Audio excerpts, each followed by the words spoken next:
Is it possible to change things? Can I rise above the flood? Will the process cleanse my soul?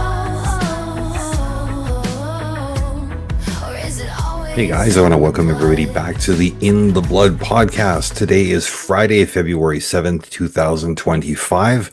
My name is AC Bergen-Fischer, and I am your host today. Conspicuously missing is Jason.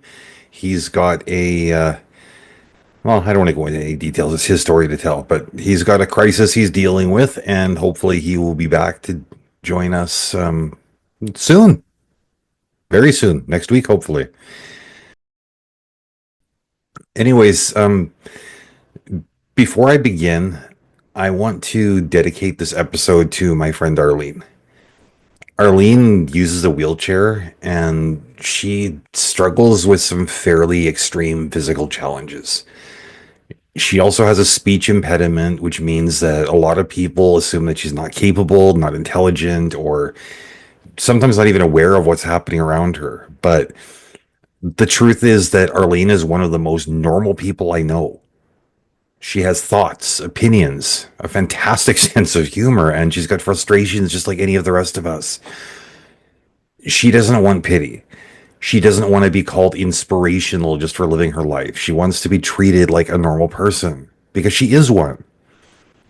This episode is for her and for everyone who's ever been underestimated, talked down to, or dismissed just because of how they move or speak.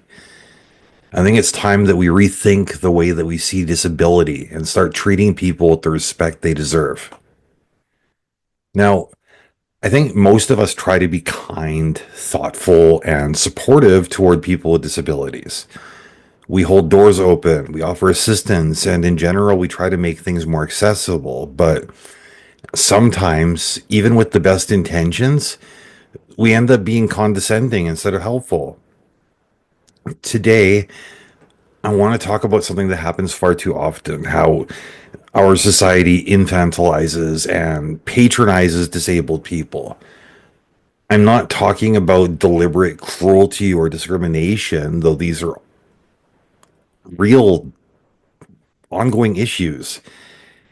I'm talking about the way people with disabilities, especially physical ones, are spoken to and treated as if they're helpless or intellectually incapable. This is something I've become more aware of through my friend who has cerebral palsy. She faces this constantly. Strangers talking to her like she's a child, assuming that she doesn't understand what's being said, and calling her inspirational for doing things that are completely normal. And one of the most frustrating things for her is the assumption that physical disability must mean cognitive disability.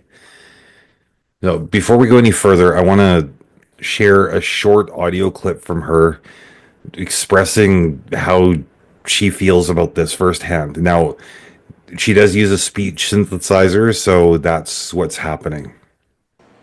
Do not talk to me like I'm a child. It is offensive and rude. I have 2 university degrees and I only have a physical disability. My brain still works. So the first thing I want to talk about is, something I've been calling like the inspirational trap, the one where we con ourselves into thinking that like praising basic actions is somehow being supportive. And people with disabilities are often labeled inspirational for doing everyday things. And it might seem like it's a compliment, but it's often misplaced. Now, if you want to know how silly this is, for like, an example, I need glasses, right? I wear glasses most of the time. I don't think anybody's ever stopped me to tell me how inspirational I am, just for being able to see. I mean, it's so difficult for you. You can't see properly without glasses. That's ridiculous. We didn't do that. But when somebody needs a different kind of aid, like for the easy example, my friend Arlene's wheelchair. I mean, this is just a tool, just like glasses, just like my cane that I use sometimes. This isn't something that should be a source of inspiration for differently abled people. This should just be a case of like, okay, cool. Like, a person going out doing people things. Like Arlene's told me stories about just basic things like getting onto the bus and hearing the driver say, "Good for you. That's so brave." Like what is exactly brave about taking public transportation? I mean, unless you live in a really bad neighborhood and there's all sorts of psychopaths on there. Just getting on a bus, if non-disabled people get on a bus, nobody thinks twice about it. But for Arlene, it's seen as an accomplishment. People assume that disabled people are struggling just to exist and that they require admiration just for doing like normal everyday stuff. Another example, like somebody in a wheelchair just getting groceries. And they might hear about how inspirational that is. But buying groceries is something we all do. It's a necessity, it's not an achievement. And I think all of this comes from, people that like they're not meaning to do harm. Like I think they're probably meaning to be decent. But these comments, they reinforce the idea that disabled people, they're expected to do less. So even normal things, they're seen as exceptional somehow. Now, I think this is a problem because these sorts of remarks, while they're often well intentioned, they place disabled people into a separate category from the rest of us, one where they're either pitied or they're admired for just existing. And it can be exhausting to constantly be reminded that society sees you as different or less capable. It also ignores the fact that disabled people have personal accomplishments that actually are extraordinary, but those get overshadowed by the focus on basic activities. You know, like my friend Arlene shared, she's got 2 university degrees. A lot of these people that are seeing her as exceptional somehow, they don't have 2 university degrees. A lot of them don't even have one. I'd be surprised if some of these people have even completed high school, but they look down on her. Like, what do you freaking do? She's got a wheelchair. Like, though I wouldn't personally choose to be in one. This is her normal. Like, I don't know, give the chick some space just to be her. I think it doesn't hurt to think about, is there a better approach we can take? Maybe before calling somebody an inspiration, ask yourself, are you praising them for something you wouldn't praise a non-disabled person for? Are you focusing on their disability instead of their actual achievements? Do you even know what their actual achievements are? Are you assuming that they need encouragement for something they do every day? And this is a really big one because, I mean, one thing I learned from asking Arlene questions is that, she doesn't know life outside of the chair. Just like I don't know life outside of my pair of shoes. It's like we learned how to do things differently. Normal looks different for her and for me and probably for a lot of other people. It's normal isn't something we think about. It's just invisible. And I would hate to have my normal picked apart and treated like it's something special. It's like I can't handle. I don't know. I guess I can't handle it. And most of us can't handle it. We don't want to be looked at. We don't want to be praised for just doing normal us stuff. Like how ridiculous. So maybe instead of like giving empty praise, treat disabled people like anyone else who's going about their business. If you want to compliment someone, do it for something that actually warrants recognition. And when dealing with strangers, I'm not even really sure what the hell that would look like. The next thing I want to talk about is talking to disabled people like they're children. One of the most common ways that our society patronizes disabled people is by changing the way we speak to them. Because my friend has speech challenges, people assume that she doesn't understand normal conversation. They slow down their speech, they exaggerate their words, or raise their voices like she's deaf or something. Some people even speak in a sing-song, baby-like tone as if she's a child. And that's not helpful. It's fucking degrading.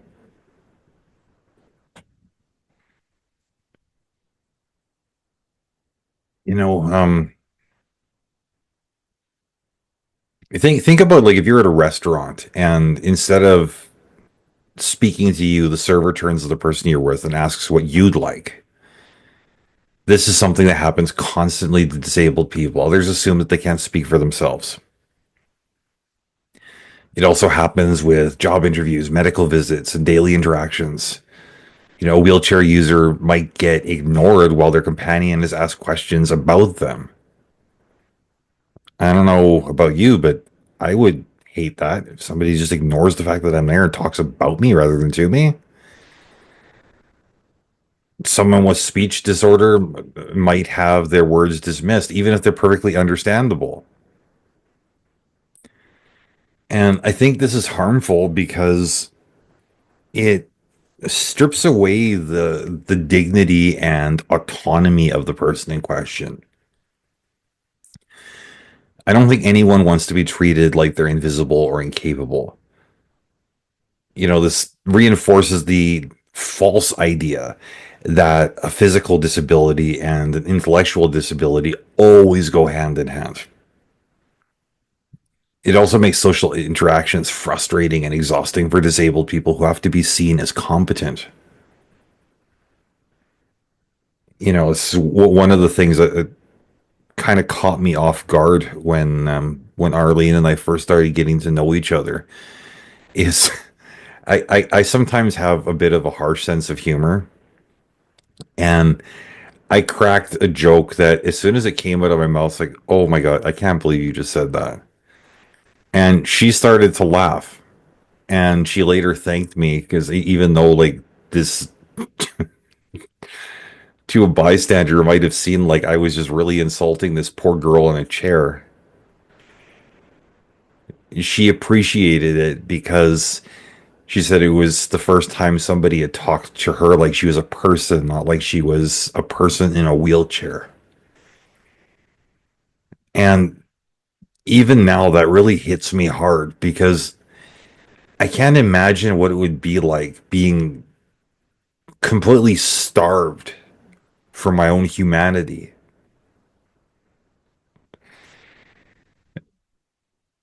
But even with our best intentions, this is what we do to these people every day. And I'm not like talking down to people. I mean, if it wasn't that I had gotten to know Arlene as well as I have over the last year, I probably would be one of these people too. But I've learned. I've learned from paying attention. I've learned from asking questions, and I've learned from just listening to her. And yeah, granted, it's like sometimes it's really difficult to understand what she's saying, but she's getting better at saying it, and I'm getting better at understanding it. It takes an investment of time, just like learning to understand any other person, even a person who doesn't have a speech impediment. Like Jason and I have talked about it a lot on the show, how we use different words differently from each other. We express differently. And as a result, misunderstanding happens. But we work through it. I think too often when somebody's got speech difficulties, we don't want to put in that same time. We don't want to work through it. We just say, well, this is hard. I give up. Find somebody else to talk to.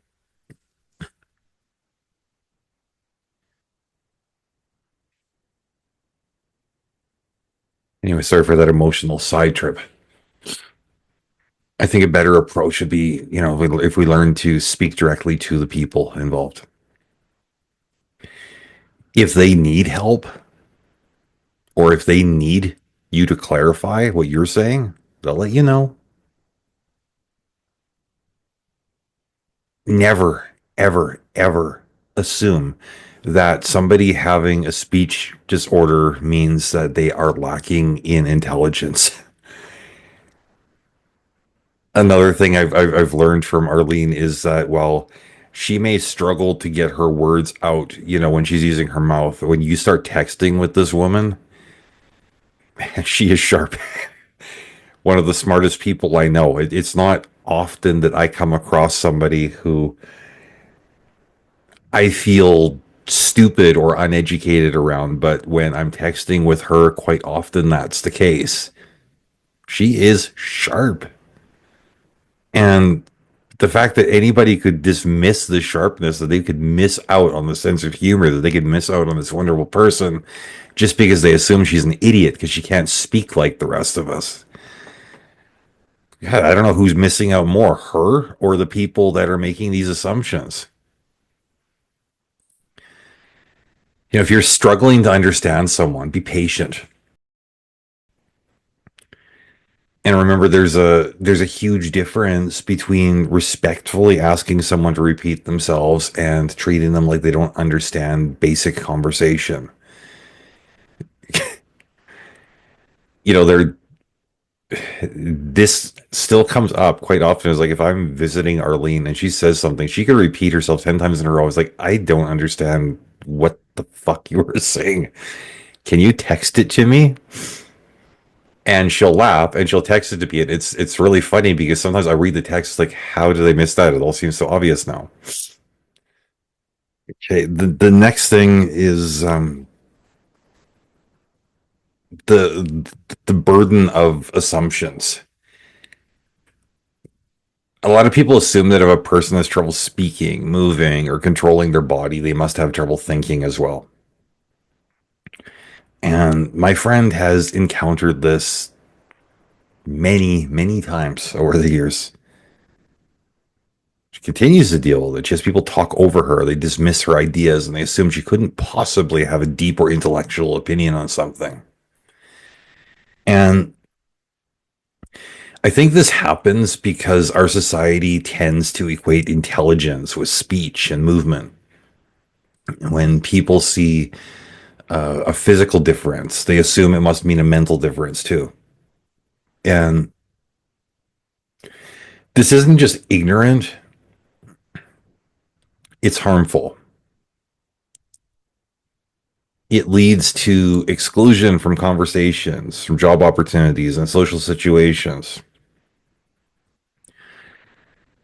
You know, a disabled person might make a complex or insightful comment only to have people react with surprise, like, wow, you're so articulate. Like, as if they weren't expected to be articulate. Or, I never thought you'd be into that. You know, ignoring the fact that even people that have a wheelchair, they have interests or expertise that, big surprise, they go outside of the wheelchair. And I think even in professional settings, I think disabled people are often underestimated. You know, they get talked down to, they get interrupted, they get dismissed.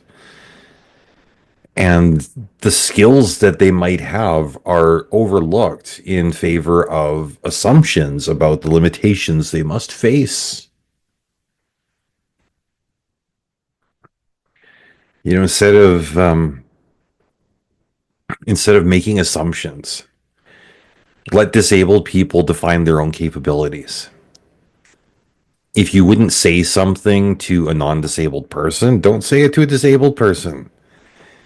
And if you catch yourself being surprised that a disabled person is intelligent, funny, or independent, take a moment to ask yourself why you had that expectation in the first place.